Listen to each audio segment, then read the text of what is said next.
55th Gene Key, the Dragonfly's Dream, Programming Partner, 59th Gene Key, Codon Ring, the Ring of the Whirlwind, 4955. Physiology, solar plexus, dorsal ganglia, amino acid, histidine. Part 1, The Great Change, Introduction to the 55th Gene Key. Did you know that you have a unique genetic sequence that dictates the unfolding of your true nature? The purpose of this book is, as the title states, to unlock this higher purpose hidden in your DNA. The greater self, the cosmic part of each of us that transcends our mortal body, has lain secretly hidden inside humanity for eons. Because it is inside your body, right under your nose as it were, the mass of humanity has never thought to look in such an obvious place for a lasting sense of peace and fulfillment. Up until now, the inner journey has been for the select few, those bold adventurers and courageous pioneers of the inner planes.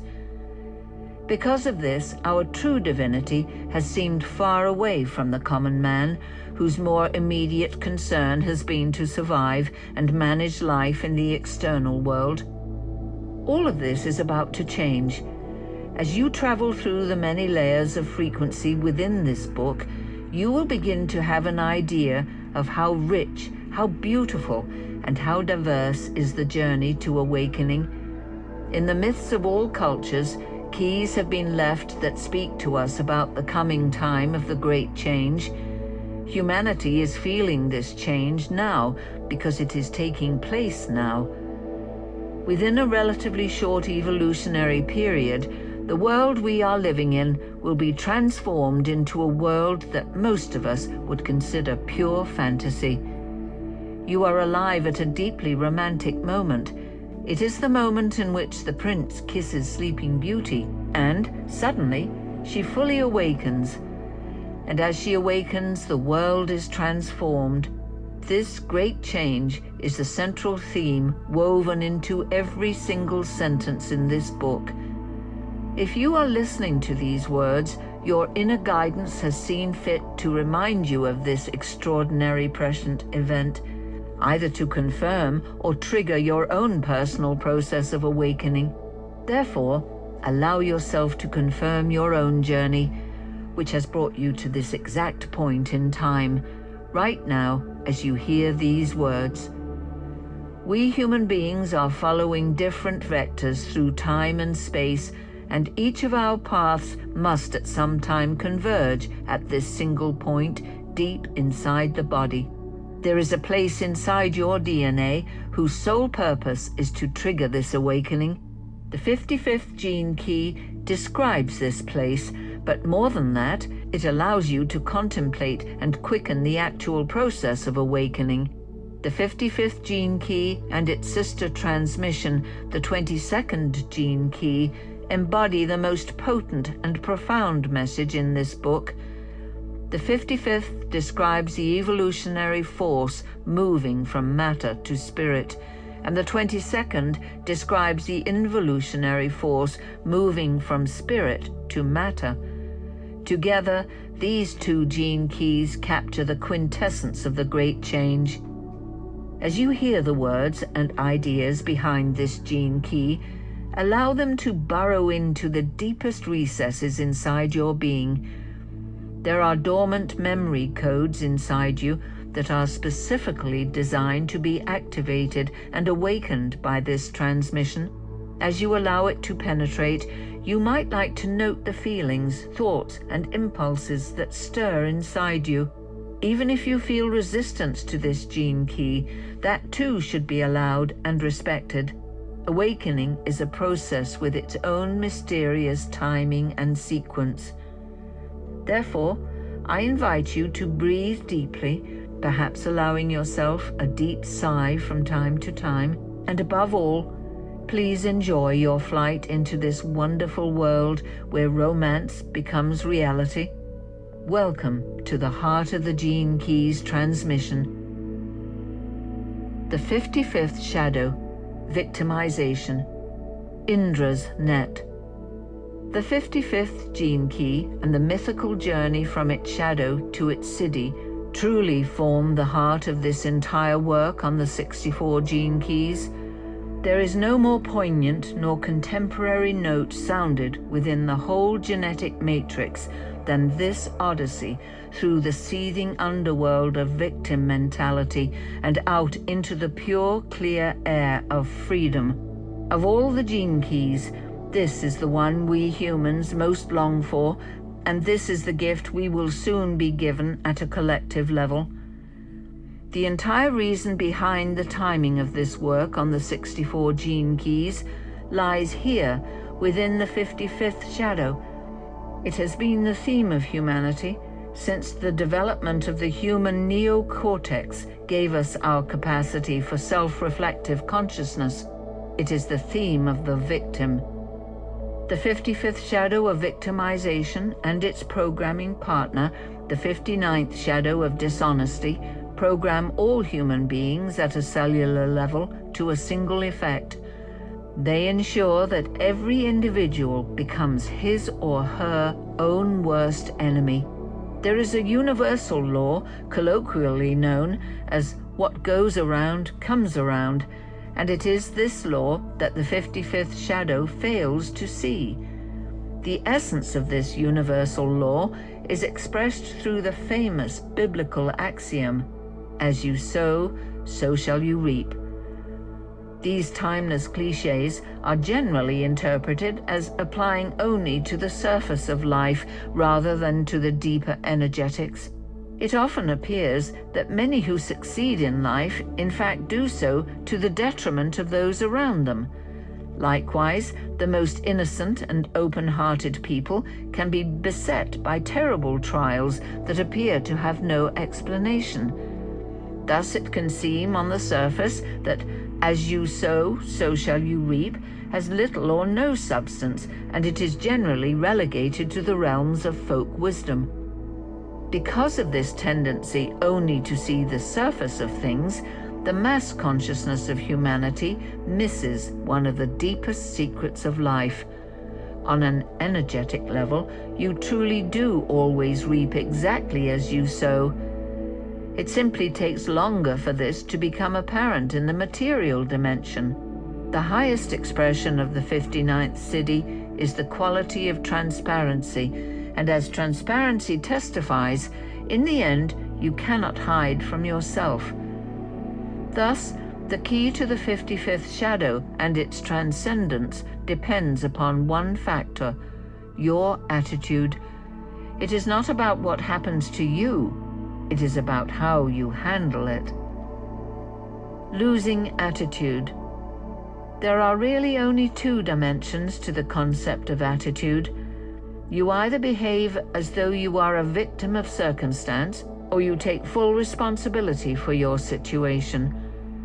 Although this sounds simple, there are several layers of complexity to it. Since we are examining the 55th shadow, we will look first at what happens when you play the role of the victim of circumstance. The 55th shadow is located deep in the dorsal ganglia of the solar plexus, and it is about emotions. At low levels of frequency, human beings look outside themselves when they experience either an emotional high or an emotional low. We need to attach a reason to our emotional states. At the high end of the emotional spectrum, we believe that true joy is an effect rather than a cause. Because of this deep-seated belief, we spend most of our lives chasing whatever we think causes the effect of joy. It may be a perfect relationship, lots of money, fame, the perfect place to live, even our God. At the low end of the emotional spectrum, the game we play is blame. We blame anything from the food we have just eaten to our partners to the government for the reason that we feel bad. This human tendency to look for outer causes for our moods is the greatest addiction on our planet. It is rooted in an essential core belief that we are victims of our material reality. This core belief sets up a low-frequency pattern that is reinforced over and over again. In other words, with this inner attitude at the fore, we become caught in a web of our own making. What traps us is our longing. When we are down, we long to be high, and when we are high, we long to hold on to the feeling. Thus, the very feelings we seek create a perpetual hunger for fulfillment that can never be attained. The addiction is the search for fulfillment, not fulfillment itself. Hence, the old chestnut about finding heaven. If you ever found it, you would hate it, because the thing you loved was the hope of fulfillment rather than the state itself. Here we find the secret of frequency itself. It is rooted in your unconscious attitude to life. Because your true attitude remains unconscious, there is no technique, per se, to raise your frequency. All that is required to reach your genetic escape velocity, the frequency that pulls you out of the shadow state and into the gift, is understanding. Understanding must dawn within you at the level of pure being, the understanding that you have become the unwitting victim of your own unconscious belief patterns. When this understanding dawns, you immediately begin to transcend the shadow state. The great spiritual teacher Gurdjieff stated this so simply and beautifully when he said, "In order to escape from prison, one must first understand that one is in prison." Faking freedom. As was mentioned earlier, there are many dimensions to the 55th shadow of victimization. The web that holds us at a low frequency has many subtle twists and turns within it. As the saying goes, one of the devil's greatest tricks is to get people to look for God. The trickiest aspects of the 55th shadow concerns spirituality, and this has particular significance during the current historical epoch. Spirituality itself can become the focal point of the victim consciousness because it can so easily give you the idea that you can do something to free yourself from your shadows and your emotional suffering. This notion has led to the greatest illusion of them all, the illusion of another spiritual reality somehow outside our own sphere of experience. If we look at this notion with clarity, we see the very same pattern of the longing to find fulfillment. If you create an unattainable reality, then you can spend your whole life longing for that reality without ever having to directly experience it. For many religious or spiritual people, this can be a hard truth to stomach. True enlightenment is not what we really want at all. It isn't exciting in the least, but is utterly ordinary. In spite of this, most spirituality is built upon the pursuit of the extraordinary. High levels of frequency do not necessarily lead you to spiritual experiences.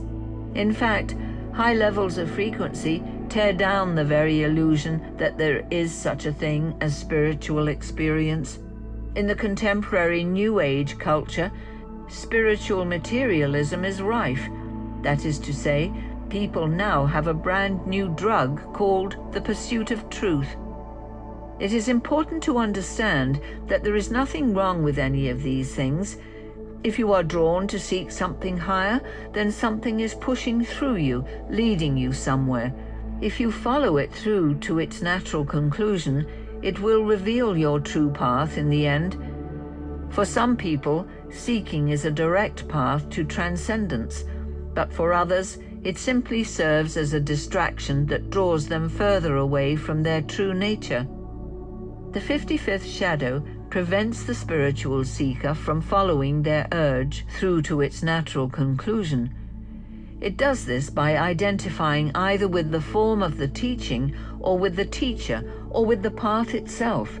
Therefore, we see three basic categories of people on a spiritual path: those who are trapped by the structure of a particular teaching, those who are trapped by the magnetic power of a particular teacher, and those who are trapped by their own constant compulsion to be a spiritual tourist. All three of these spiritual traps are authentic stages of any path that will eventually lead to true freedom, but all three also masquerade as freedom itself. These are some of the subtlest levels of the shadow of victimization, as we shall see when we examine the gift and the siddhi of freedom. True freedom has nothing to do with how we spend our time on the material plane. True freedom is not an effect. It is a kind of ever-expanding spaciousness that arises spontaneously inside you as you come to understand how deeply victimized you really are by your own core beliefs. The dying of drama. One of the greatest allures of mankind is the ideal of romantic love. In this context, we are not only referring to the longing of one human heart for another, but to the ideal of romance in a wider context. This is the idea of life as a romance. The very basis of romantic love is that it can never be truly fulfilled, but must continually flow from cataclysmic dips to ecstatic swells, creating a wonderfully rich symphony of human emotion and drama. All human performance art, from the loftiest play to the most mundane TV soap opera, stands as a metaphor within the metaphor of life itself. Because of the 55th shadow, we are all victims of life's drama. We are caught in an incredibly intricate net woven from the strands of our pain on one side and our pleasure on the other. We actually love and hate the net simultaneously, but above all, we are addicted to it, as we are addicted to all high drama. Within your dream world and beneath the net, your greatest longing is given expression. Under the net, you can live out your dream.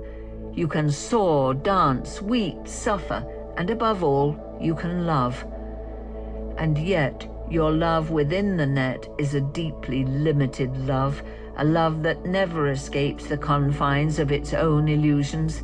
Under the net, you fall in love or you fall out of love. Either way, you remain a victim of your projections, expectations, and inevitably your disappointments.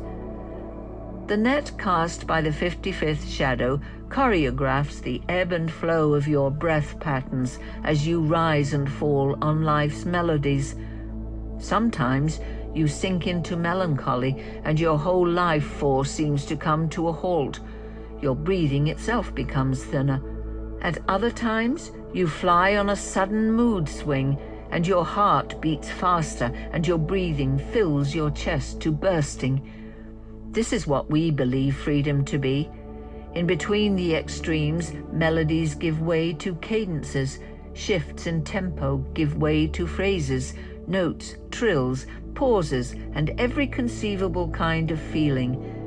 We live our lives submerged within these waves, and there is no end to our emotional processing. As regards the 55th shadow, the coming mutation will trigger the end of our addiction to the drama of life and the beginning of our discovery of what true freedom really means.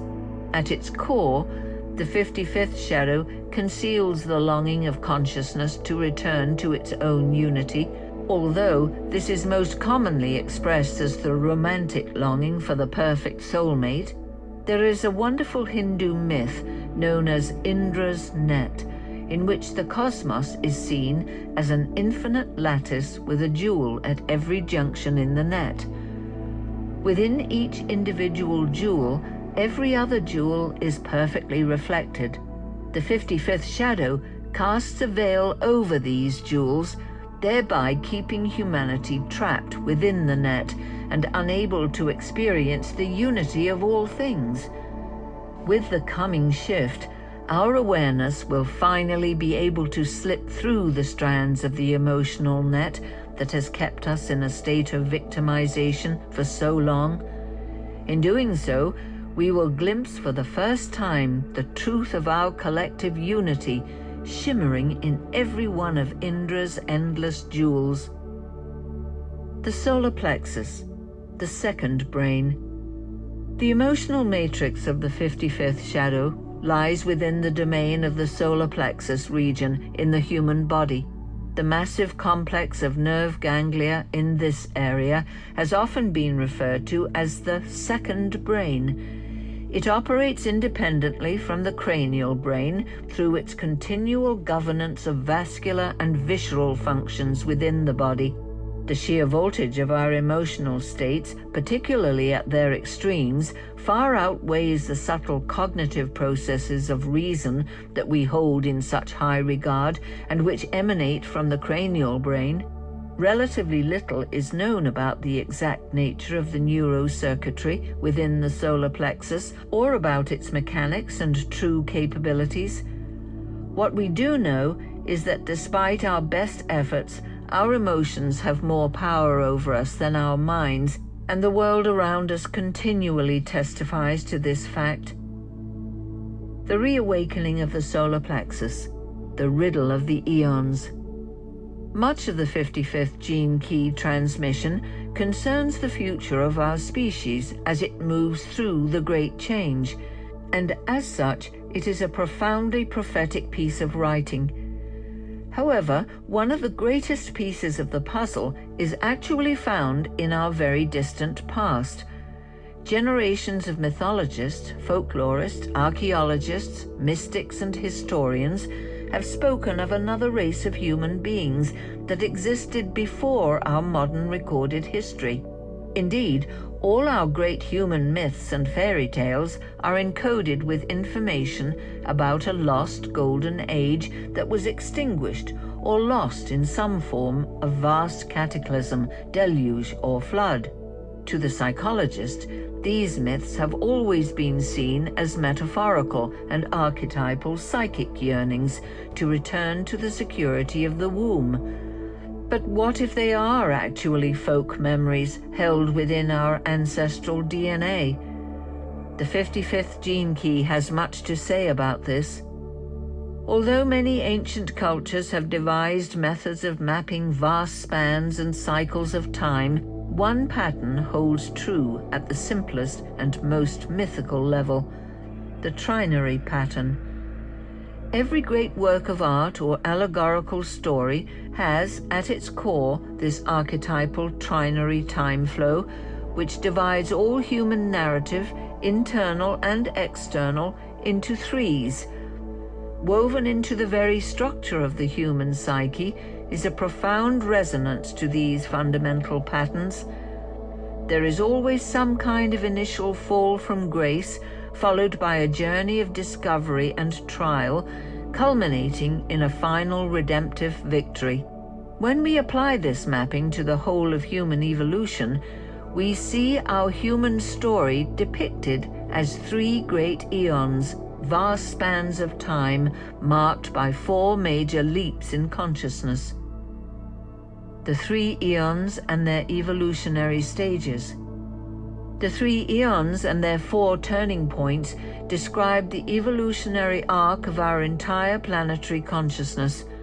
Essentially, this threefold pattern describes three distinct evolutionary stages, culminating in a fourth transcendent stage, a tetrahedral geometry of consciousness. The theory of involution and the 7 root races. According to the gene keys, life is an interplay between two primary forces, the current of evolution and the current of involution. The way that we are trained to think in the West focuses mainly on the objective, external world rather than the inner, subjective reality. For this reason, we tend to lay greater emphasis on the evolutionary current, which has become the basis of the modern scientific approach. However, many mystical and esoteric traditions from around the world have also considered life from the other aspect, which sees life as an involutionary process in which consciousness is gradually incarnating deeper and deeper into the form, shaping our evolution as it does so.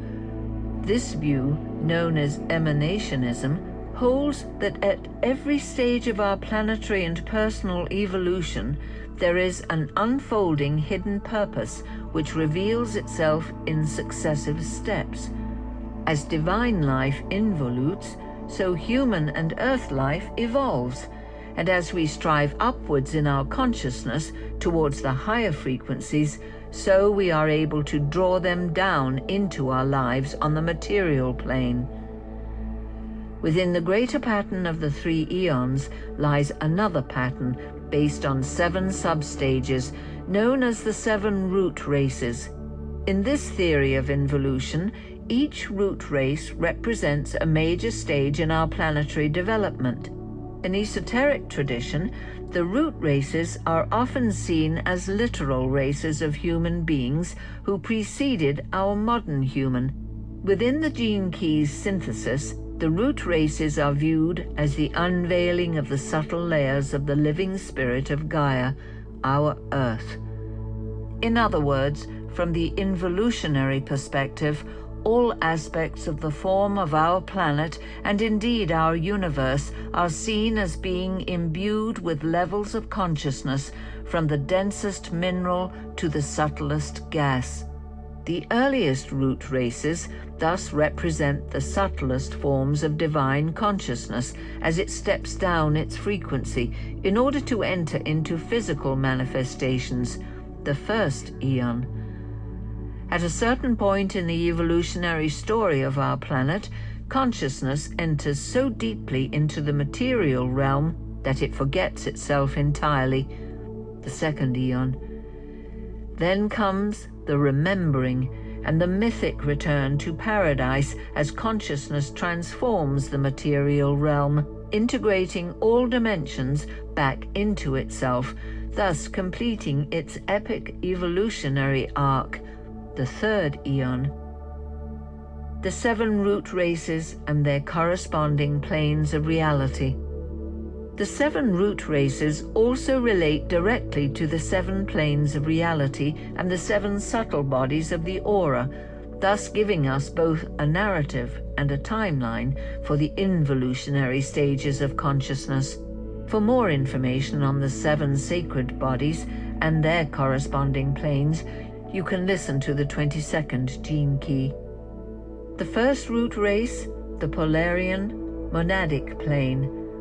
The second root race, the Hyperborean atmic plane. The third root race, the Lemurian Buddhic plane. The fourth root race, the Atlantean causal plane.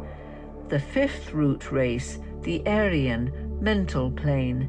The sixth root race, the Trivian astral plane. The seventh root race, the Pangaean physical plane. The first eon, preparing the garden of Gaia.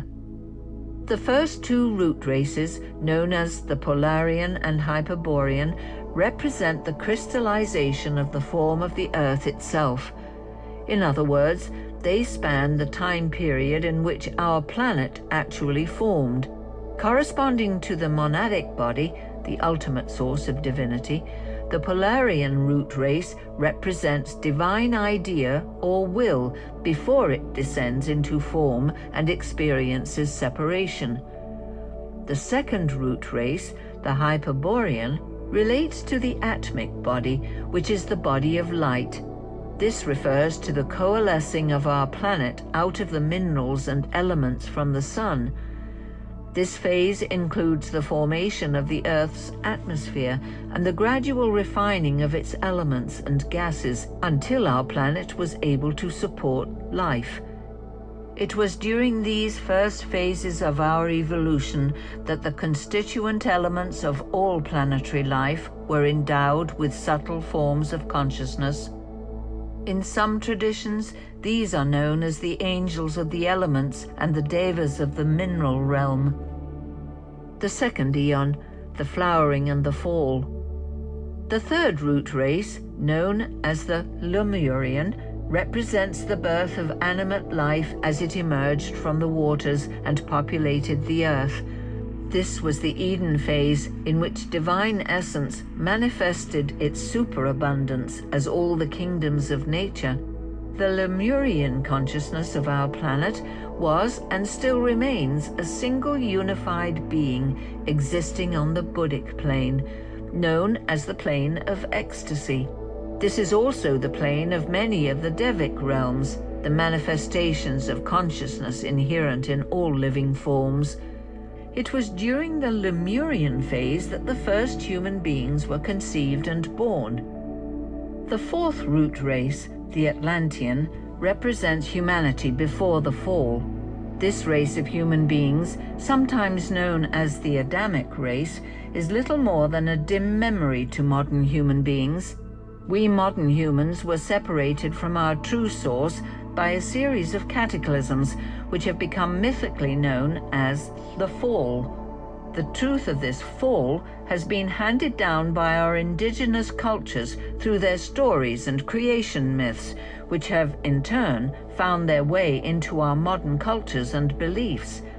The Atlantean root race and its culture and environment were completely obliterated, and evolution was literally rebooted and begun again in a new and different direction.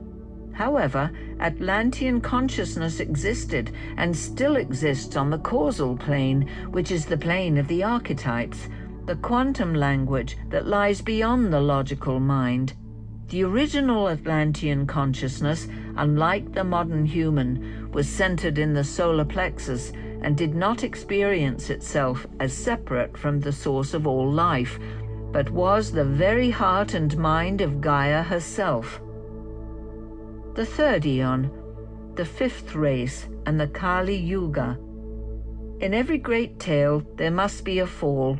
In Indian Vedic tradition, the evolutionary stages are known as the Yugas, and the darkest stage of all is known as the Kali Yuga, after Kali, the dark goddess of time and change.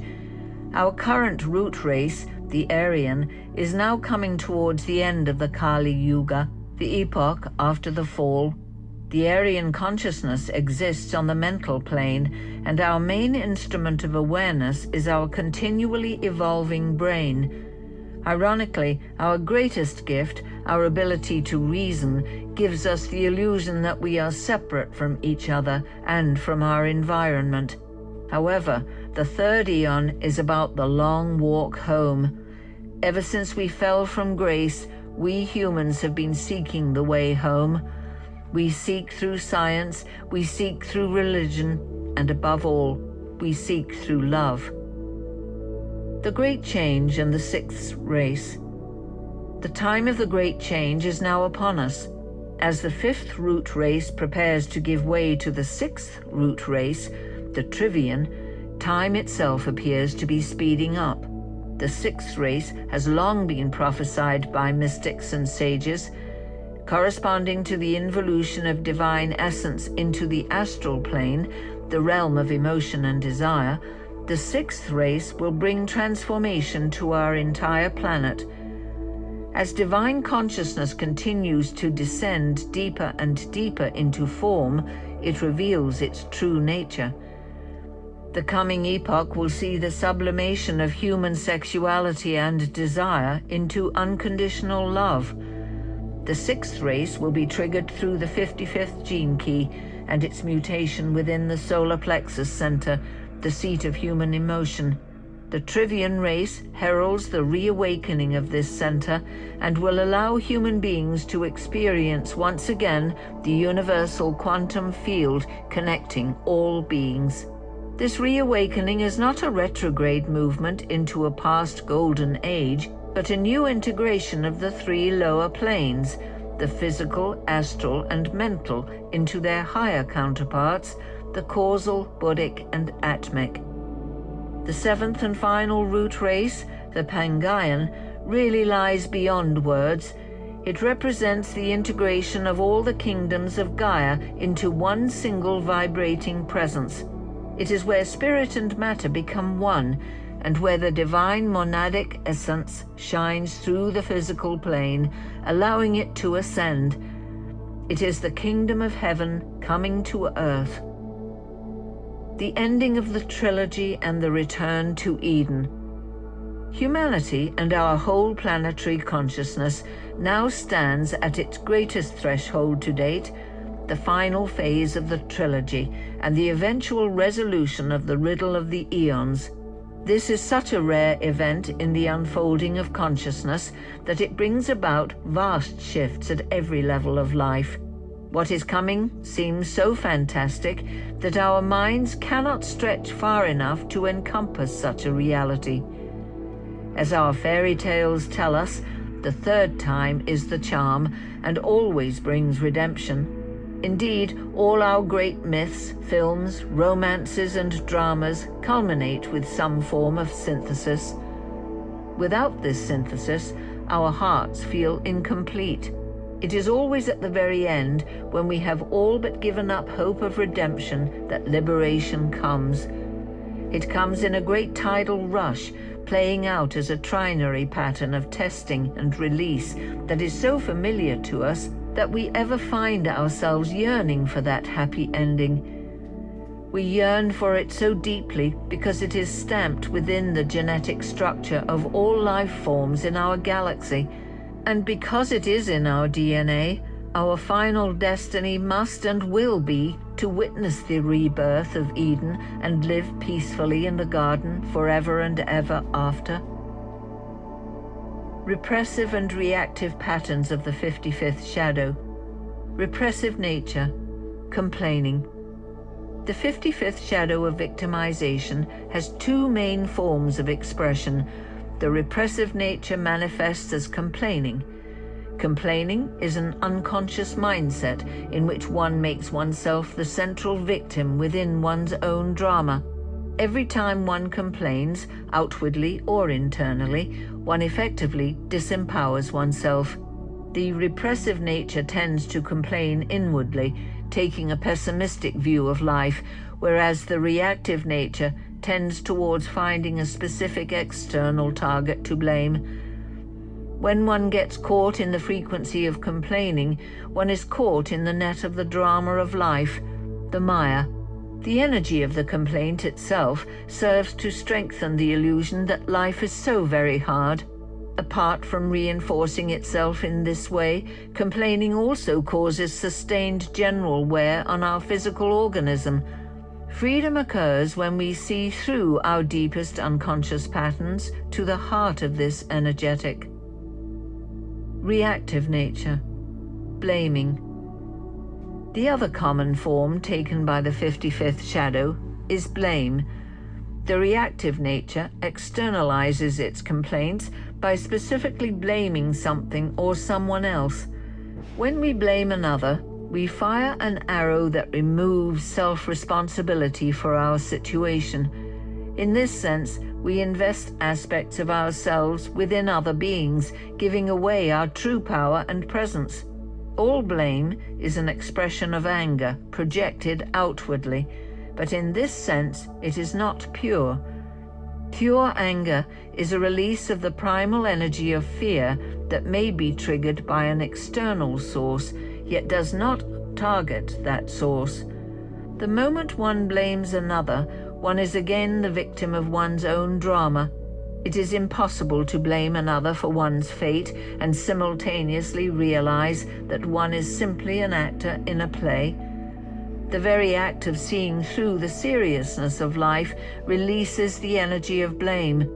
From the reactive side, true freedom occurs when the arrows of blame are caught in mid-flight before they reach their target. Part 2. The mutative process. The 55th gift and Siddhi, freedom, the spirit of the future epoch.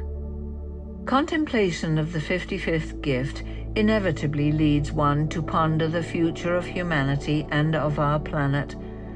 Over the following sections, we will look both at what is occurring to humanity now and what will occur at the time of the great change that lies ahead of us.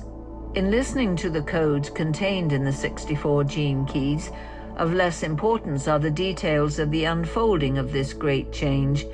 Any consideration of the details can at best be based on conjecture and opinion. However, through a profound resonance with the core frequency behind this work on the 64 gene keys, it is possible to capture the spirit of the coming epoch. As you may begin to divine from the following sections, the ripples of this mutation will affect all corners of life on our planet.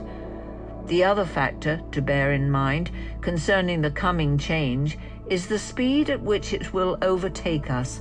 In evolutionary terms, it will happen overnight, although in practical temporal terms, it will happen gradually and almost imperceptibly. We are talking about a genetic mutation that will slowly colonize our species. In other words, the old human will literally be bred out of humanity. This means that very soon there will be children born among us who carry the full mutation and who will spread it through the gene pool. These children will be different from us. They will not emotionally engage with us on a victim level, but will hold a high frequency that will, over time, transform the families into which they are born. We will consider their role more fully towards the end of this gene key. The release code of higher consciousness. Down the centuries, much has been written, spoken, and taught concerning the nature of higher consciousness. We are now entering an era in which more and more people will have direct access to an experience of true higher consciousness. Eventually, what occurs during the 21st century will spread to the entire collective and catalyze an age that even now we can only dream of. Up until now, the process of awakening has been understood and explained, except in a very few cases, at an individual level only.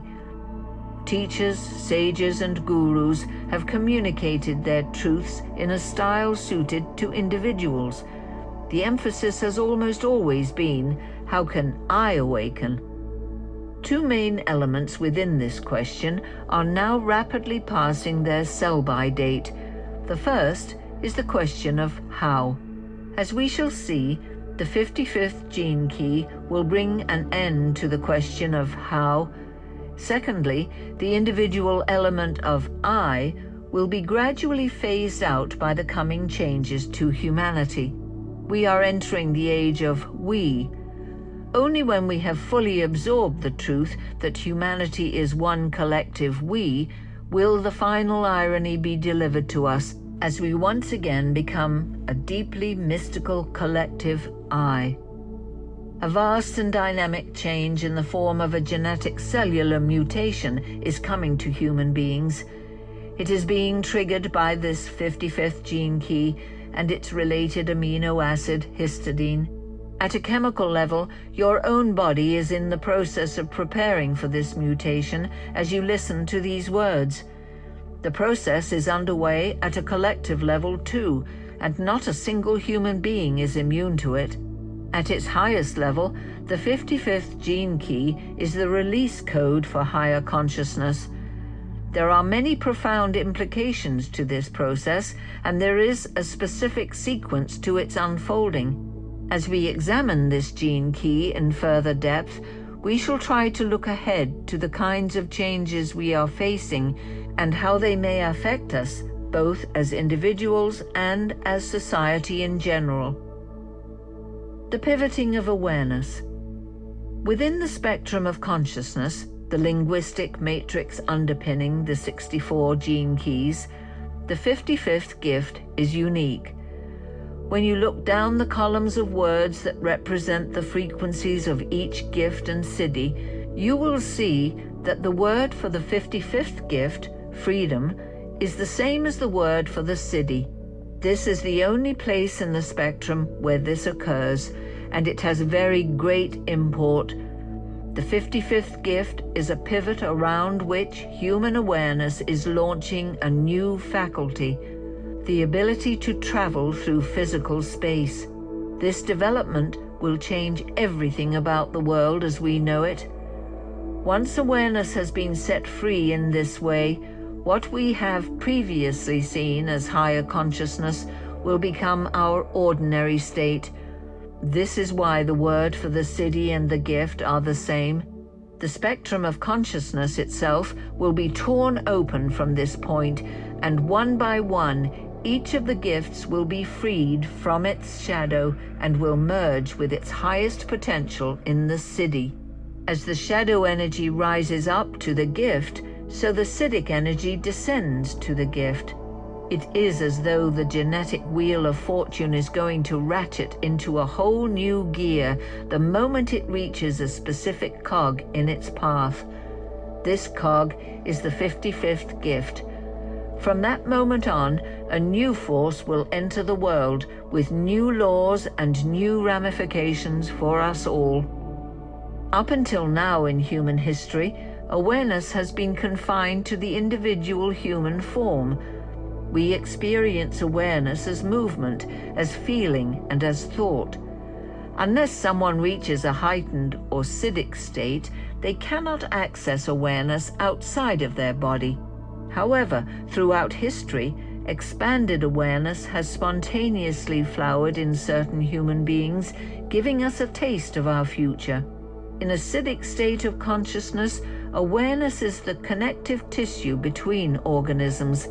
It is the interface between consciousness itself and the world of form. The form is the skin, the fruit is the awareness, and the seed is consciousness. In the simplest terms, awareness is the key that opens the door between what we call God and man. Heavenly hydraulics. To understand the true nature of the coming awakening, one can find a beautiful parallel in the life cycle of the dragonfly. Dragonflies spend much of their early lives underwater. As underwater insects, they are known as nymphs, and unlike most pond insects, they do not have to come to the surface for air. For most of their lives, nymphs live totally underwater, where they are highly successful predators, feeding on anything from leaf litter to small fish. During this stage of its life, the nymph goes through a series of molts, stages of maturity in which it sheds its skin, but still remains as a nymph. These stages of the insect's life can last several years, and during this time, it has no idea whatsoever of what kind of future lies ahead. It is undergoing a series of hidden mutations. Then one day, all of a sudden, some sleeping gene deep within is triggered, and the nymph does something totally out of character. It finds the stalk of a nearby plant and climbs out of the water. For the first time in its life, it tastes air and direct sunlight. Once the nymph has left the safety of its underwater environment, the sunlight begins to work on it, catalyzing what will be its final molt. It is at this stage that the true magic occurs, as the advanced creature hidden within the nymph cracks the outer larval skin. Over a period of several hours, 4 crumpled wings appear, and the distinctive slender thorax begins to uncurl. What is of great metaphorical relevance at this stage concerns the element of water. As the emerging dragonfly rises out of the element of water and prepares to be reborn into a new life in the element of air, the water that still lies within its body becomes the key to the transformation process. Through a process of hydraulics, the water within the nymph's body is pumped into the emerging wings and thorax, causing them to unfurl and spread out for the first time. In other words, the dragonfly assumes its aerodynamic shape by means of the water from its old life. This water is what drives its mutation from nymph to dragonfly. As soon as all the water is expended and the dragonfly is fully extended, it takes to the air and begins its new life. The life cycle of the dragonfly is a perfect metaphor for the awakening of the 55th gift and its siddhi.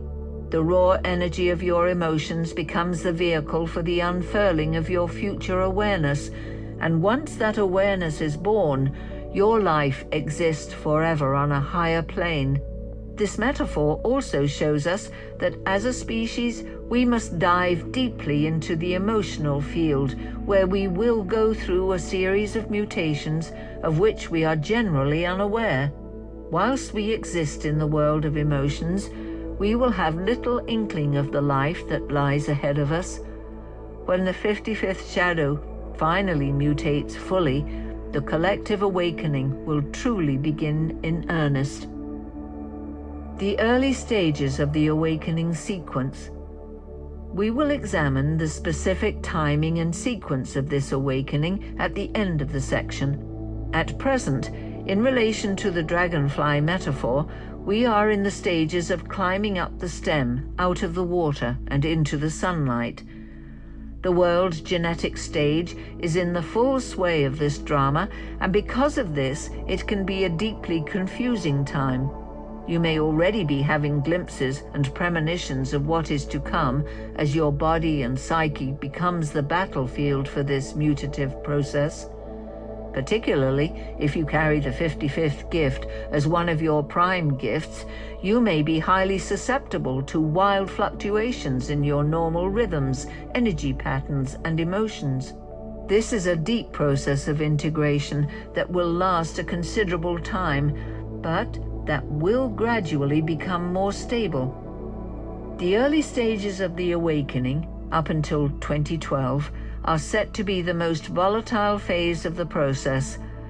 It is during this phase that our emotional systems are literally being broken down. 2 gene keys are strongly connected with the 55th gift, its programming partner, the 59th gift of intimacy, and the 39th gift of dynamism. They are also highly active in this process of awakening. The 39th gift and its siddhi of liberation will challenge every emotional facet of our nature. You can see here the direct relationship between these two higher states of liberation and freedom. The 39th siddhi actually provokes the final state of freedom. Liberation is a dynamic process, whereas freedom is a release. Equally powerful is the 59th siddhi of transparency, which awakens simultaneously with the 55th siddhi. You can see the hidden agenda beneath the awakening process in this siddhi. We humans are being forced to become transparent, like the dragonfly's wings. The 59th gift of intimacy is the first step along the road. We have to allow life to crack our hearts open through our relationships. We already know that the 55th gene key is about romance, which is why the awakening of the 55th gift is about relationships. After this awakening has occurred, one will no longer exist as an individual. Awareness will operate collectively. The early shattering of the sense of separateness will take place through your intimate relationships. From now on, the more you try to hide from others, the more suffering you will bring upon yourself. Every hidden agenda must be aired and destroyed. The mind's obsessive grip on separateness must also be destroyed. This is the end of the age of selfishness. There will be many who resist this mutation, as there must be. They are not a part of what is to come, and this must be respected. Through these people, old energy will leave the world. There is no choice in this. It is a matter of the collective selection of appropriate genetic material for the future human. The vaporization of the victim consciousness. As we have seen, the 55th shadow is rooted in the notion of being a victim, and in particular of being a victim of emotions, whether your own or someone else's. After the awakening of the 55th gift, the concept of emotions belonging to someone will be absurd. Emotions operate in a wave frequency, and at a collective level, there is only one wave which connects us all together. That some people may generate this wave and others may receive it is simply mechanics. Like the symbol of the dragonfly, Our new awareness will lift us above the dark waters of the victim consciousness, but this will not be a simple transcendence. We will not become less human in this process. In fact, the process can only be triggered by such a deep submersion into our human wounding that it becomes the very catalyst of our transcendence. The process of awakening is a process that has long been known. It is most accurately described through the esoteric science of alchemy. In traditional Taoist alchemy, there is a secret formula known as the Kan and Li. Kan means water and Li means fire. In this alchemical formula, the solar plexus is seen as a cauldron, and emotional energy is the water within the cauldron. The fire beneath the cauldron is awareness, also known as Qi. And this awareness is said to cook the emotional energy, also known as Jing. The result is a process of steaming in which a third transcendent force arises through the process. The Chinese call this third force Shen, which means spirit. Western alchemy uses similar archetypes, but in a different cultural way. In the West, we tend to see the two forces as a man and woman within us, animus and anima. These two copulate in a mystical union, giving birth to a magical child, often seen as Mercury. In the language of the 64 gene keys, the shadow state is the raw material of eventual transcendence. Without diving deeply into our shadows and freeing the awareness from its roots, we will never experience the elation of the vaporization of the victim consciousness within us. Only on those blissful vapors can we rise above the emotional depths and surf the collective wave. The rising of humanity's gifts. There are two main phases to the awakening, triggered by the 55th gift. The first phase is represented by this rising up of mass consciousness out of the shadows of victim consciousness. As this occurs, we will see the world as we currently know it gradually changing shape. Up until now, only a small percentage of human beings have managed to escape the shadow state and deliver their gifts to the world. Only a very, very few have attained the Siddhic level of consciousness. This is all exactly as it should be. Each frequency band depends upon that below and above it. In other words, the more people there are transcending their shadow state, the more chance there is for someone at a higher level to make the leap to the Siddhic level. It may take 100,000 people living at the gift level to provide the momentum for one being to make the leap to the Siddhic level. By the same token, one person at the Siddhic level provides the collective frequency for thousands to escape the lower frequency of their shadows and begin to live out their gifts.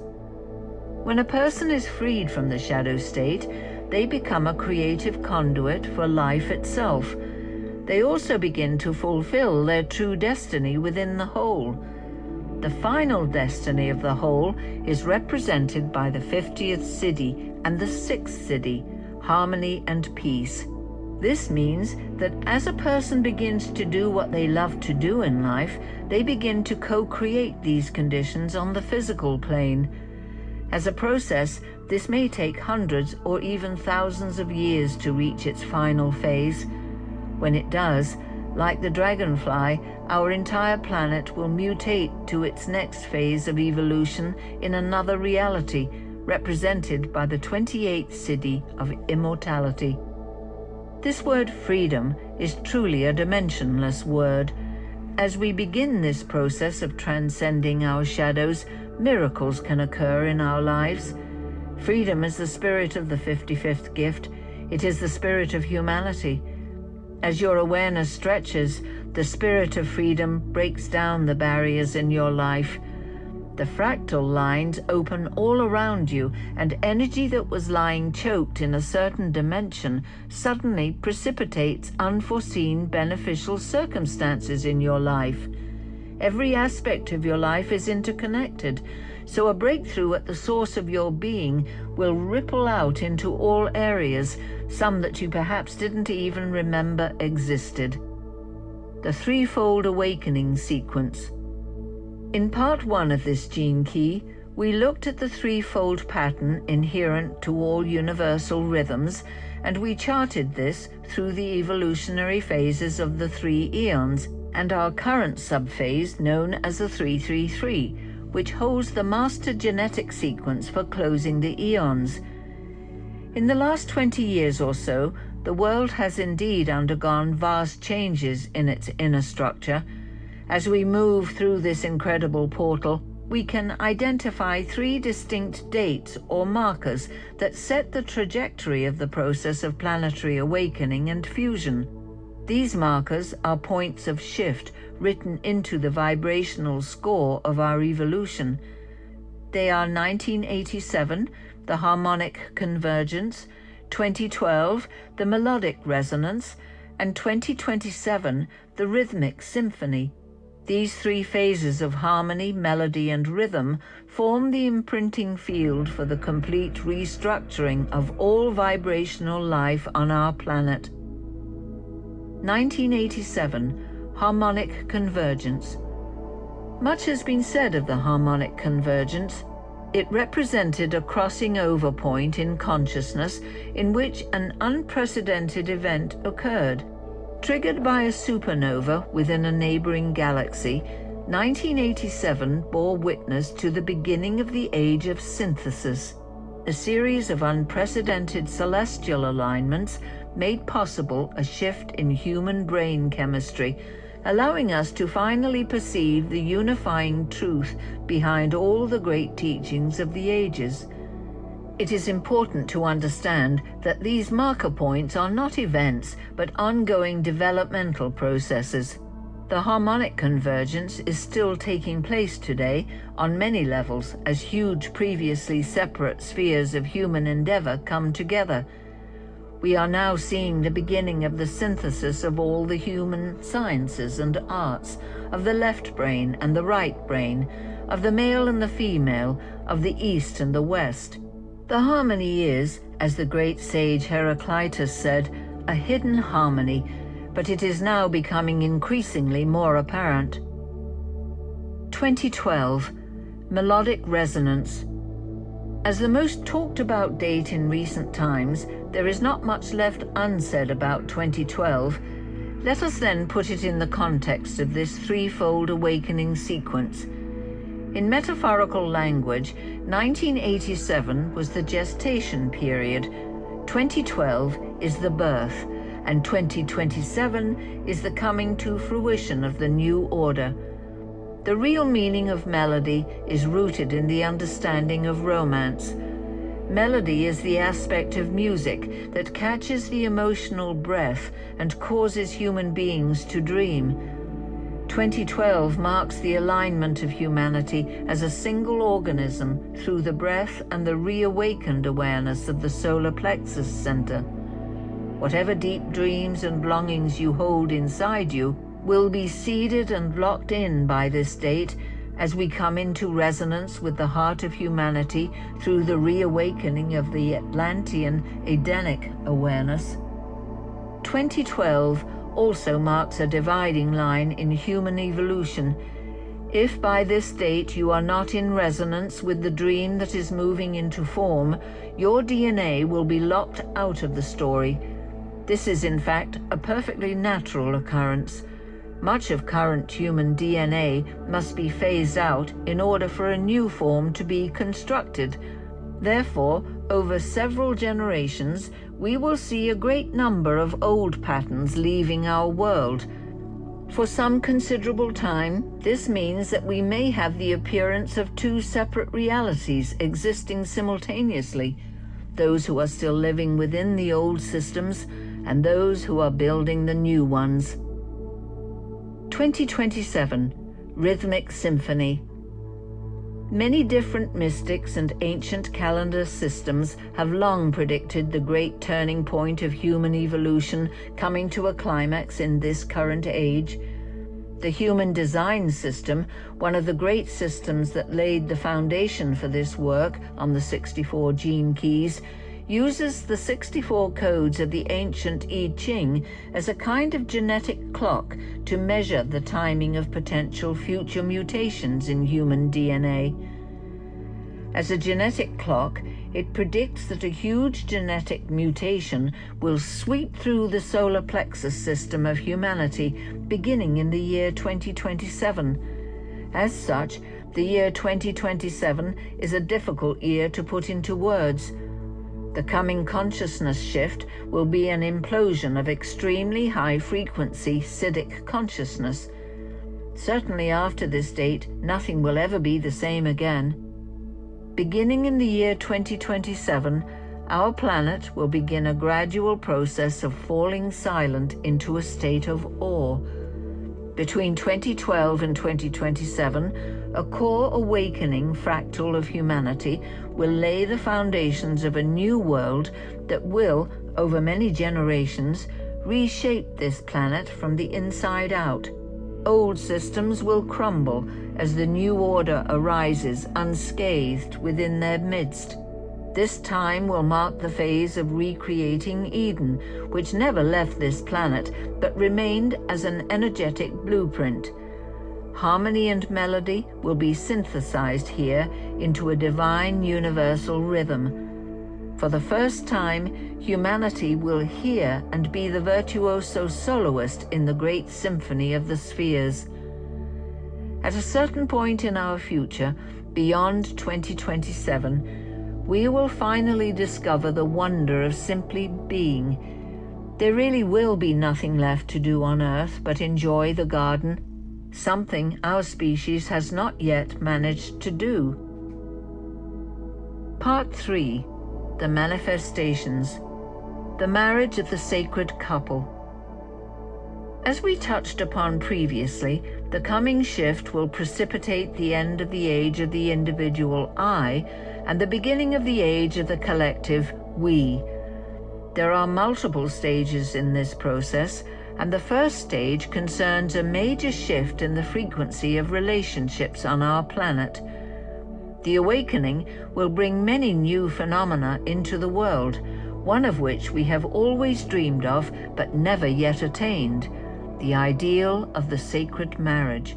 The contemporary institution of marriage is an attempt to capture this ideal on the physical plane. However, marriages and relationships until now, even the clearest and purest, have not been able to fully embody the principle of marriage at its highest potential, the actual sharing of the same aura. In order for the ideal of the sacred couple to exist on the physical plane, there must first be a melding of awareness. This is the unio mystica, or conjunctio, spoken of by the alchemists. Enlightenment or realization has always been a state that flowers in individuals, and historically, the world has never seen an enlightened couple in its truest sense. We may have seen symbolic examples, and there are certainly couples who have experienced these states together for short periods of time. However, the first stage in the breaking down of barriers between these human forms will be the healing of the yin-yang split between man and woman. The ancestral pressure between the sexes is so vast that it has thus far prevented true melding. When the first relationships experience dual enlightenment, we will know that the deepest wound of all has finally been healed, the wound symbolized by the division and fall of Adam and Eve. These sacred marriages will have an unbelievable energy field around them. In fact, they will be at the core of whole new communities. Such experiences will herald the end of sexuality as we know it today, because the same genetic force that repels the sexes is the force responsible for mating. In other words, the human sexual force will gradually be sublimated into creativity and higher consciousness. Over time, this means that the population of our planet will go through a steady and consistent decline. The ancient symbol for the 55th gene key is the cup of abundance, or the sacred chalice. At the shadow level of consciousness, this cup is never full. One side of the relationship is always pulling and the other pushing, one needing and the other rejecting. This situation is caused because of the human tendency to blame, which creates a constant dynamic in the relationship whereby both partners drain each other. In the human relationships that are coming, the cup is neither half full nor half empty. There is only one awareness in the relationship, so the cup is always overflowing. We will no longer fall in love, but we will rise in love. The great love that exists between the yin and yang will finally shatter the illusion of our separateness and release the endless font of energy from the nucleus of creation itself. Ultimately, it will be through the extended families and communities of these sacred marriages that the new awareness will spread. The music of change. Many scientists have found similarities between the structure of DNA and music. Parts of DNA and protein sequences are often repeated with very minor changes. This imperfect repetition has often been likened to the compositional structure of music, particularly classical music and music from the East. The idea that the human body itself is musical is not so far-fetched. We are a delicate framework of rhythms and melodies. Our brain waves, blood circulation, heartbeat, endocrine cycles, and the very fluid of our cells all breathe according to a very consistent rhythm. At an even deeper subatomic level, our molecules and their atomic structures also vibrate at very high frequencies and are designed around universal geometries. Seen in this way, the human being is nothing more than a symphony of interwoven rhythms, tempos, and sounds.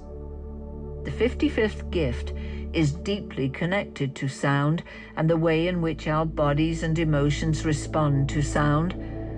The ageless connection between the human emotional spectrum and music is rooted here in this gene key. Perhaps one of the most poignant analogies between the structure of DNA and music concerns the triplet. DNA is structured in triplets made up of combinations of base pairs. The triplet is the key structural foundation of the entire genetic helix. In music, the triplet represents something quite extraordinary. It represents the pure longing of life itself. The musical triplet is always trying to resolve to another note, and in this sense, it has the effect of leaving the human heart hanging in the air. This longing is exactly what is expressed through the 55th gift. It is the longing to create more. Unlike duality, Trinity is not a straight line. It doesn't rest, but repeats, always free and always fresh. As the great change comes to human beings, the ancient fear within us will subside, and we will hear a new kind of music. We will vibrate at a higher frequency that will chemically lift us free from the old genetic fears. We will become one with the music of life and experience the entire spectrum of emotions, from the light to the dark, without fear and without shame. This is a new kind of music for humans. There are no paths to follow and no need for systems or structures to keep us safe. Those old ways are leaving the world. The new human being will no longer try to escape the pure longing of life within him or her. We will no longer fear true freedom because we will operate from an awareness that is beyond the mind and its concerns about the future. Ultimate freedom has nothing to do with your life circumstances. It is the freedom of allowing the self to dissolve into the waves of the ocean. It is the freedom that is born through one's absolute trust in life. Poetic genetics. The highest expression of human language is poetry. true poetry captures the hidden essence of what cannot be said in words. The secret is the rhythm, the cadence, and the tonal frequency. To be a poet, imagination has to free itself from the structure of language. Likewise, the true nature of humanity cannot be caught or homogenized into a logical framework. Our true nature is wildness, and it is this wildness that scares people. The moment you think you have pinned life down, it mutates. We humans are in a deep process of transcending the mental game of trying to understand life. The ancient Indian sages called the world we inhabit Maya, an illusion. Our problem has always been that we try to understand this Maya through an instrument, the mind, bound by laws that prevent true understanding. You cannot use an instrument within the Maya to understand the Maya. This new awareness in humans will bring an end to so many things. One such ending we will witness will be the end of the question of how. As a species, we will no longer be obsessed with intellectual understanding. This will also mark the end of the spiritual seeker. We will no longer fix our awareness on our structures and systems. We will no longer hunger at any level.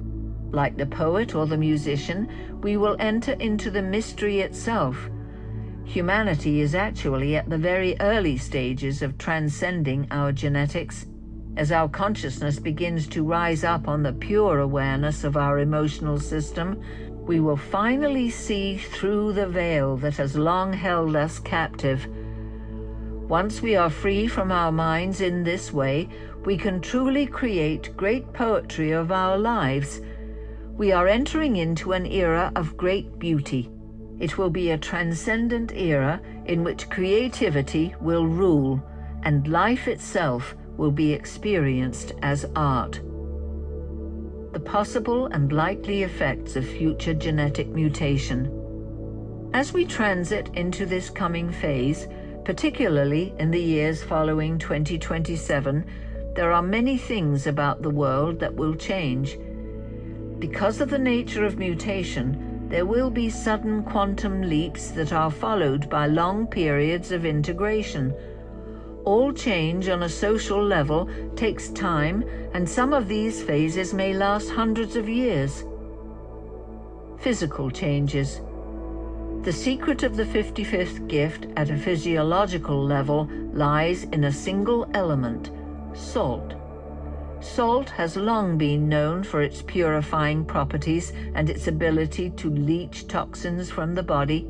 Every single cell within your body contains salt, and its balance within the body is a major key to health. Everything connected to this 55th gift is rooted in its literal and metaphorical relationship to water. As we learned through the 32nd gene key, water holds memory. When your emotions become really intense, you release memory through the salt in your tears and/or sweat. What is beginning to happen to humanity now, and what will become more and more intense, is a process whereby ancient memories are being chemically released from our bodies. Heightened emotional awareness will gradually draw the toxic genetic memories out of the human form. At a physical level, this will occur through your sweat, your tears, and your urine. In the same way that seawater evaporates to leave behind its salt, so human beings are going through a process of evaporation and distillation. At a chemical level, we are beginning to change. A new network of neurocircuitry in the solar plexus is superseding the reptilian, fear-based neurocircuitry of the old brain. As the 59th Siddhi testifies, human beings will gradually become more transparent as the body no longer produces the old chemicals created by fear. With the closing down of certain chemical processes associated with the hindbrain, the body's needs will radically change. Without the toxins created by fear, the body will need far less salt and it will become much less dense. Diet. As the human body's need for salt decreases, our digestive system will begin to mutate. This is, after all, a solar plexus mutation. As our digestive system mutates to accommodate a higher frequency passing throughout our DNA, it is likely that our diet will also change. The body will not only stop craving salty foods, but will actually reject them outright. It is also probable that gradually humans will stop eating meat, and we will certainly not be able to tolerate the high salt intake provided by modern processed food. As our children inherit the mutation through their DNA, they may well be born with a physiological allergy to salty food and/or meat. All these changes are the result of the mutation and will come in their own time. During the current transition period, human beings actually require even more salt than usual in order for the toxicity of the past to be collectively purified. This is the hidden reason behind the current worldwide revolution in processed food. Nature knows exactly what she is doing, and we should take heart from this. Digestion is rooted in the mineral realm, in the way in which the body uses and dissolves trace elements from food and water. In the future, in a totally new way, we will become highly efficient at drawing and combining the elements from food. The mechanical means for this will be through our moods. In other words, our bodies will tell us exactly what we need to eat and when through the medium of our mood. One of the most likely effects of the mutation will be that we will simply not feel hungry as often as we do now, with the result that we eat far less. Added to this, our bodies will begin to find other means of absorbing higher frequency food through air and sunlight. Eventually, far down the road, when the final pieces of the cosmic chess game are in place, the sixth city will flower within the collective, making our skin totally translucent, thereby allowing us to live purely on light. Emotions and decisions, the stilling of the wave. Some of the most radical changes to humanity will concern the emotional system itself. Presently, human beings are victims of the whims of their emotions. Their decisions are out of harmony with their true nature, creating a collective energy field of chaos. As the mutation takes hold, what we now call emotion will have a completely different role. It will no longer be experienced as emotion at all. It will be a means of communication. The people in whom this mutation manifests will not be caught in the emotional drama of life. They will still feel every single nuance of the emotional environment deep within their bodies, but their awareness will ride on top of these waves instead of being lost within them. The result is that they will feel extremely calm, and one of the ways in which they will be recognized is through the peacefulness in their eyes. Every person carrying the mutation will effectively still the wave in his or her environment. As more and more people are born into this awareness, their collective presence will slowly tune the rest of humanity to a different dimension, a dimension of endless clarity and stillness. This will also deeply affect the way in which human beings make decisions. Decisions will no longer be subject to the shifting patterns of emotional chemistry. Decisions will emerge instantly and with great clarity as the collective chemistry across the planet becomes calmer. Such decisions will no longer belong to individuals, but will emerge directly from the harmonious nexus of the collective itself. The process of the stilling of the wave will ultimately lead to an era of world peace. As a metaphor, this process is akin to an orchestra warming up before a concert. All one hears is a cacophony of different tones sounded on different instruments at random. This is the current state of humanity. When the mutation arrives, the conductor taps his stick on his podium until every instrument is silent. Only when silence has been attained can we hear the hidden harmony that is the true nature of humanity. The environment.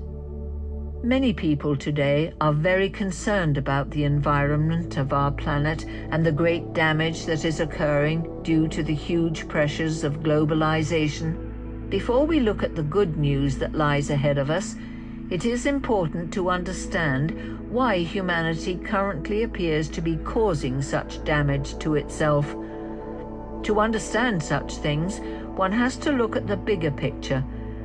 The planet is our greater body, and just as the physical body of human beings is going through a genetic mutation, so is all life. All of life is a delicate network of interwoven threads. It is not possible for one species to undergo a major mutation without affecting all other species. Our current generation is the sacrificial generation. Our collective body is purging humanity of its ancient toxins. From the dietary level, we have seen that the West in particular has such a high salt intake that a huge swath of the population is obese. Fat is the fuel of mutation, and this mutation is leaching out the collective shadows of humanity. Stress is another symptom of increased activity through the solar plexus. Mutation puts the physical vehicle under great stress. At every level of society, the ancient human wound is being expressed through business, government, and the environment itself. This is the true meaning of the myth of the flood. The flood is coming, and it will separate the gift consciousness from the victim consciousness. Global warming and pollution are classic expressions of the human wound seen on a broader level. These kinds of phenomena represent the last raging of the victim consciousness, with the earth herself playing the role of victim.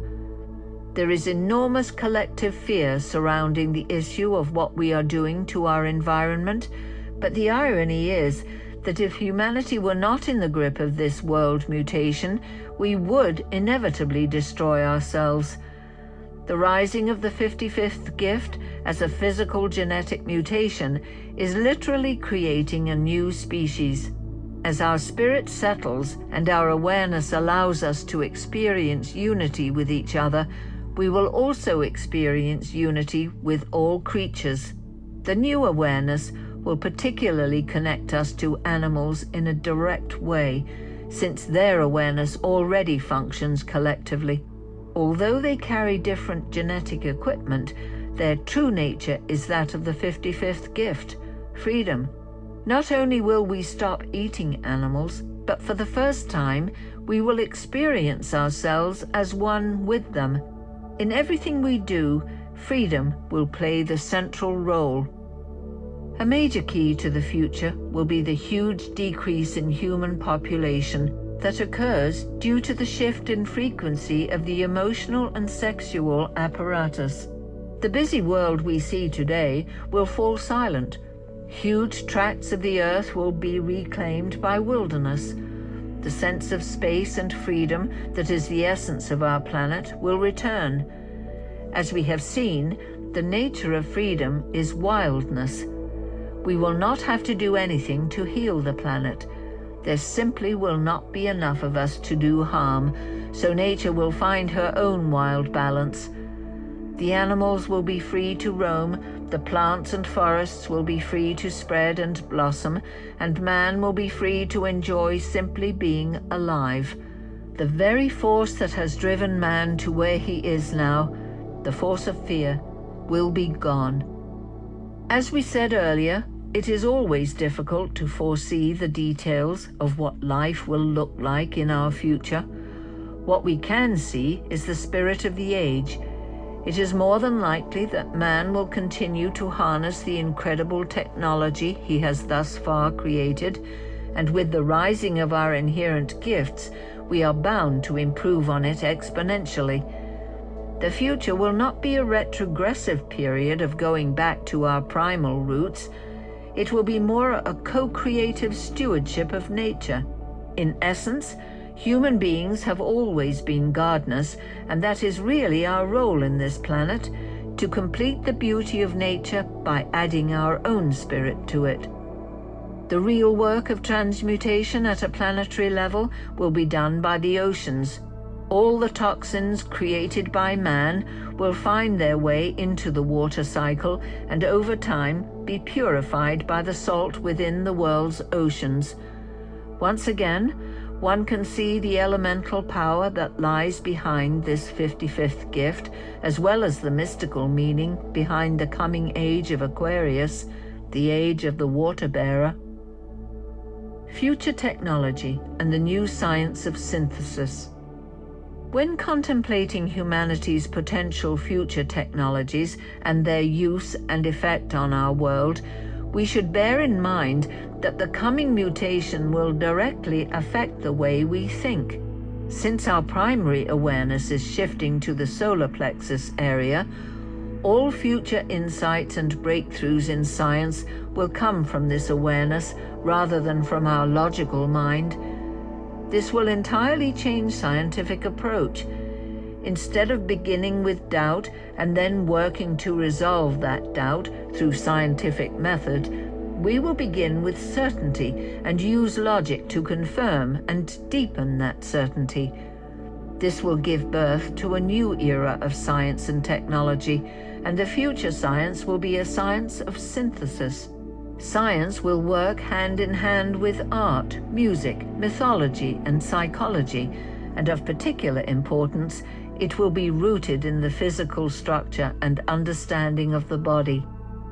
The central axis of all future logical systems involved in this grand new synthesis is sacred geometry. Geometry is the central organizing model that allows the human mind to correlate all patterns within the holographic universe.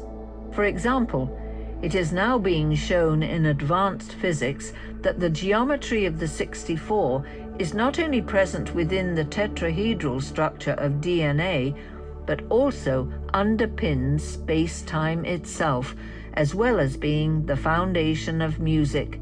With the help of advanced computer technology, we can now generate highly complex models of our universe using the laws of fractal geometry.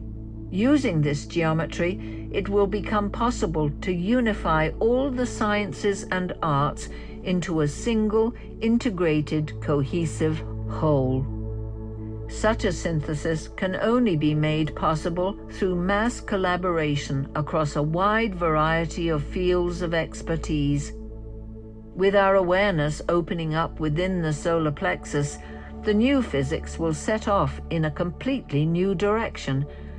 Our most bountiful natural resource is the sun, and it will likely become the true source of our energy. One of the great Western sages of the last century, Mikhail Ivanov, spoke of future humanity becoming a solar civilization. In the hologram of the universe, the reawakening of our inner sun in the solar plexus will have its reflection in our technology. It is a universal law that our external findings mirror our inner development. This statement has even greater implications for our future. As we transcend the very structure of our DNA, we will break free from the gravitational pull of the lower frequencies. In science, this will be reflected in the new technologies such as plasma physics, which will shortly enable us to transcend physical gravity and bend time and space. The new science will begin to take humanity into a future that at this moment may well seem like science fiction. Once we have technologies that harness the powers of gravity, we can travel outside our solar system and begin to explore our galaxy and universe. This will mark the phase in which Earth finally becomes a player in a far wider field of intelligence than we currently comprehend. All these breakthroughs are in fact much closer than most of us dare dream. More than likely, the technological foundations will be laid for this completely new epoch of humanity's story in the first half of this very century. Government, poverty, and money. To grasp the future social structure of humanity, you need to have a clear understanding of the nature of fractals. You can learn more about this subject from a thorough contemplation of the 44th, 45th, and 49th siddhis. Each of these concerns the different levels of change that will revolutionize the way human beings interact on a collective level. It is evident that humanity will eventually become linked together by a single pervading spirit, in much the same way that we are linked together today on the material plane through the internet. The creation of the electronic World Wide Web is a precursor of what is to come at a genetic level. The nature of this human spirit is freedom, which means that freedom will become the only real human agenda. As the human spirit becomes free, another critical gene key will flower collectively, the 50th gift of equilibrium. This gift is one of the most important in terms of how human beings serve and support each other. Through the 50th gift, humanity is slowly being brought into a state of cosmic harmony. At a social level, the presence of this gift in different societies and racial groupings will bring about a new kind of order. This gift will precipitate the gradual demise of corruption and crime. This means that appropriate assistance will move between the developed countries and the less developed countries, and the problems of poverty will eventually be overcome. The future of money can also be seen quite clearly through an understanding of certain gifts and siddhis, in particular the 45th siddhi. Money is essentially a physical expression of victim consciousness. It represents human fear. Our relationship to money is therefore our relationship to fear. There is nothing that reveals a hidden agenda more quickly than the subject of money. Nearly all money, given or received, carries a hidden charge. Only money that is given or received unconditionally has no charge attached.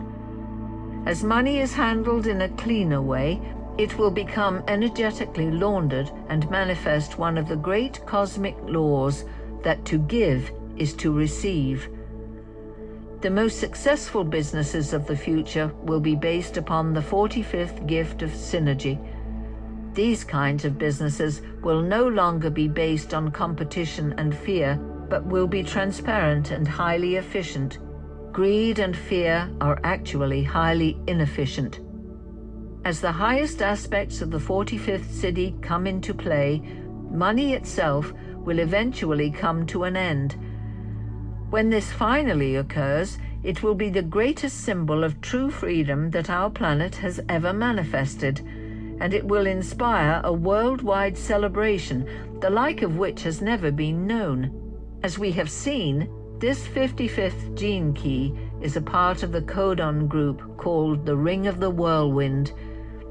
Together with the 49th gene key, it will cause dramatic changes at all levels of our society. Interestingly, this codon ring codes for an amino acid called histidine, which is released during physical orgasm. The whirlwind moving through the human genome can indeed be likened to a collective orgasm, a spiraling force of consciousness that ripples through the body of humanity, taking us to higher and higher levels of unity and ecstasy. Death, medicine, and the Siddhic supernova. Freedom is the only true medicine of the future. There are many levels of freedom, but the ultimate freedom is freedom from believing you are separate from life. The coming awareness through the 55th gene key heralds the absolute end of the fear of death. In fact, the 55th gene key does more than end this fear. It proves that there is no such thing as death. This fear of death actually lies within the 28th shadow, which has a deep connection to the 55th gift. As the 55th gene key mutates, so will the 28th gene key, at least to the gift level of totality. The sacred to optimal health lies here in the 28th gift, because it is about the free flow of life force through the physical body. As we humans transcend the old fear, life force will once again flow through our bodies unimpeded. The sheer power and vitality of this energy carries enormous healing potential, and it will literally eradicate all the diseases that riddle humanity. The true nature of illness and disease is rooted in this core fear of death. With the uprooting of this fear, we are truly entering into an age where medicine will be superfluous and will slowly become defunct. Naturally, as the old diseases are purified, some of them may mutate and even become more widespread for a period of time. This process will probably last several hundred years. True healing is connected to our ancestral DNA, and in order for a single person to be in perfect health, their entire genetic lineage must be burned clean. This cleansing takes place through the presence of the siddhis as they manifest in the world. Every time a siddhi manifests through someone, it sends a shock wave of purity back down the entire genetic fractal line. People who bring the siddhic frequencies into the world also take into themselves the collective shadows of their ancestral lines. We stand on the cusp of a siddhic supernova. The number of those in whom the siddhis are manifest will very shortly increase in the world as a great incarnation takes place on the physical plane. This incarnation represents the third aspect of the Holy Trinity, the divine feminine spirit. However, this incarnation will not be a single being, it will be a collective spirit using a specific constellation of beings, each occupying a core fractal. For further detailed information on the role of core fractals, you can listen to the 44th Siddhi. The process of the incarnation of the divine feminine will last many generations, but its final result will be the purification of all the fractal lines throughout humanity, resulting in the burning up of the collective karma stored in human DNA and the eventual eradication of all disease on the physical plane.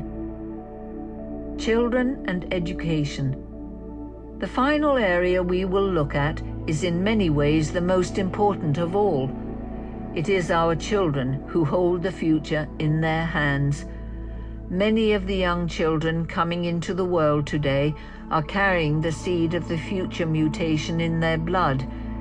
It will be their children who give birth to the new awareness beginning around the date 2027.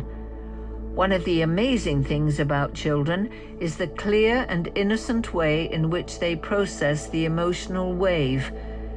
Our current generation of children really reflect the chemical changes that are to come, and their emotional nature in this sense is quite unique. These are children whose emotional swings or physical manifestations should not be seen at a personal level, but at a collective level. Of course, these children need to be given the usual boundaries that any parent gives a child, but with a greater sense of freedom as well. The mutation is coming to our emotional system, and as it moves through our chemistry, it will tend to throw up erratic behavior patterns and unpredictable emotional phenomena. The real key is for parents not to assume that there is something wrong with their children, but to give them even more love and to be extremely patient. As for the children of future generations, some of them will carry the mutation and some will not. The mutation will appear all over the globe. It will not be difficult to spot those who carry the new awareness, because they will not display the emotional symptoms we usually associate with young children growing up. Parents will find a new kind of peacefulness emerging within their families simply from having one of these children in their home. All these children will display unique gifts from an early age, depending on their hologenetic profile and their prime gifts. One of the great changes these children will bring will be to the education system. Because their main center of awareness is located outside of their brain, they will appear exceedingly bright. Once the mind is transcended, true genius emerges. Their method of learning will be closer to osmosis than repetition, and their memory will be extraordinary.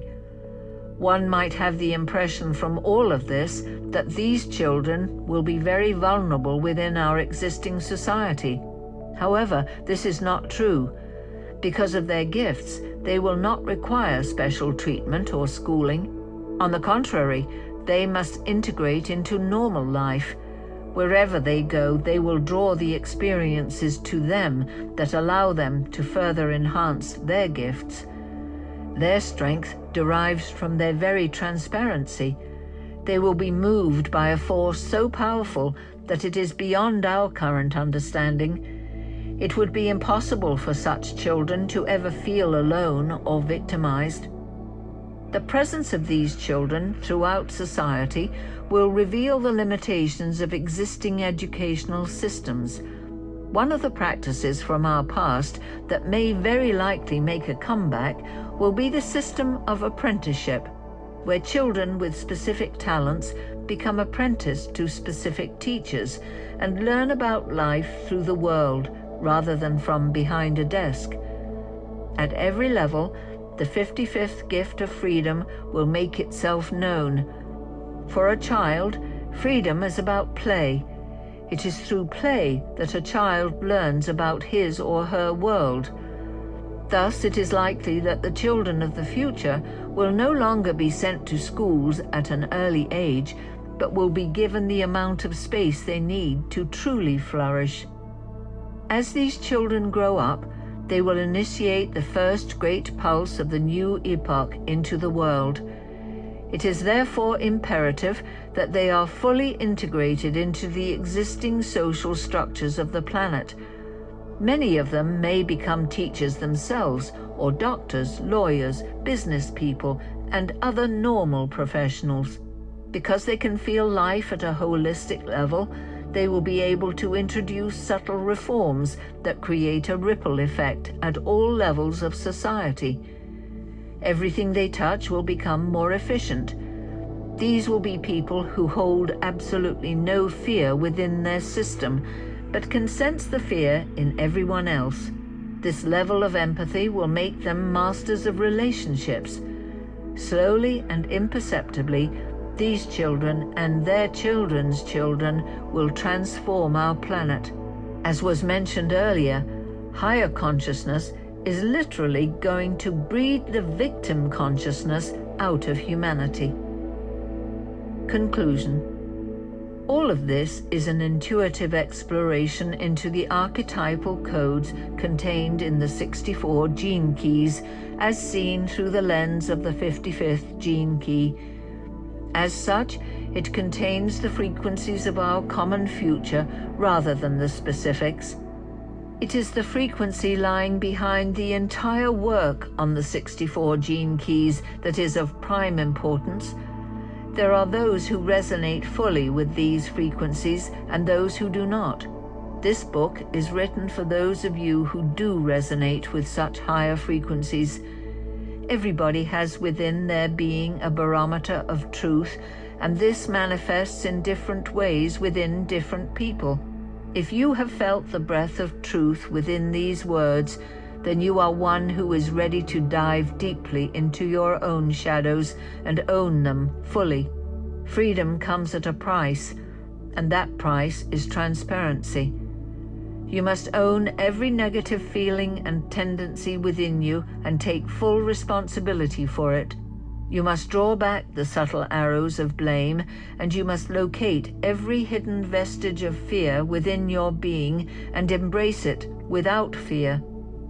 Once you are transparent and truthful with yourself and others, this seed of the future awareness can take root in you. Even though it may not be present in your genetics as a physical mutation, you can still resonate strongly to the energy field behind it. Furthermore, if you are open-hearted and humble enough, this awareness will inevitably awaken within you, and it will use your life as a launching pad to soar into the skies of freedom and prepare the ground for the true world of high romance that is to come.